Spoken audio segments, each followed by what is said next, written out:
Well, ikaw ang nurse ka din, di ba? Dapat marunong ka magtanggal. So, alisin na natin. Ako nurse eh. Nurse din ako.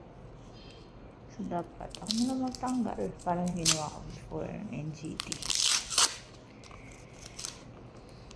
Matakot. Wala masyadong blood na lalabas dito. Puti na.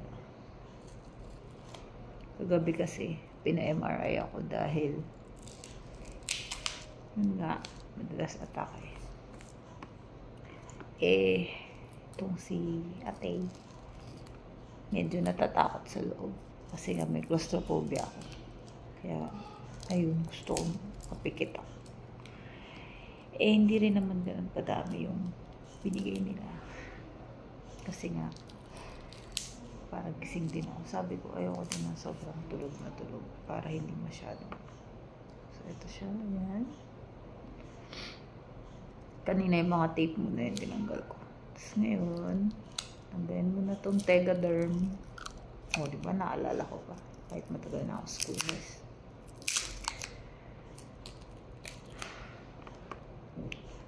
Actually, 3 beses ako tinusok eh. Ito, tinusok ako kahapon, 2 dyan. Tsaka ito pa. Bago nila na-insert dito na sa pinakamalalang ugat na kaya lagyan. Yan na talaga yung last resort kasi kung hindi, anesthesiologist pa maglalagay sa akin. Ay, wala. Ito yun ang nangyari. Wala na akong pera eh. Anyways, ito na. Natatanggal na muna yung Tegaderm. Tapos, yung tape na ulit. Ito, malapit na. Tape.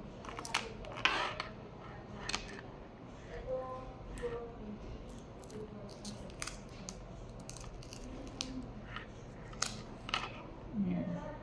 Diba? Nakapasok pa sa ugat yan naman. So, okay pa yan. Tanggalin ng tape. Oh, matatanggal na. Wait lang. Chill.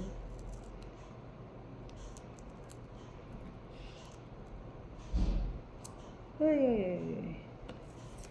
Buksan ko na tong 1A. Pink. Nakita ko, hindi ko alam kung kanino galing to.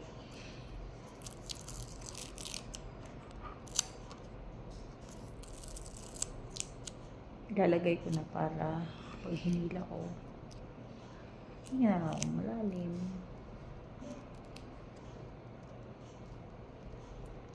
Ito na. Nilagay ko na. Hindi lang pong malalim. 1, 2, 3. Sakit.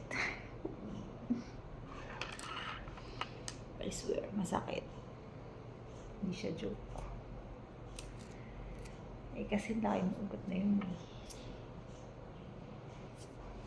Yan, silan. Tanggal na. So, yun. Pag nurse ka kasi, yan. Lahat kaya naman gawin. So, tanggal ng NGT mo. Ikaw din magtatanggal ng IV mo. Mag-aayos na kasi ako dahil palabas na ako eh. So, kailangan pinipindot pala ito ng matagal. Kasi nga, maraming blood pa rin lalabas. So,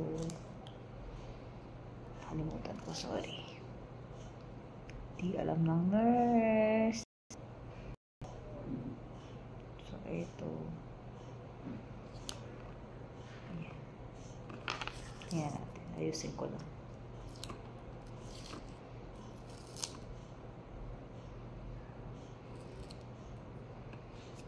Sana waterproof yung Band-Aid para maliligo ako.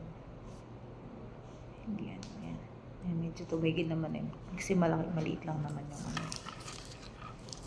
Maliit lang tong ginamit na IV sa akin. So, tapos na po.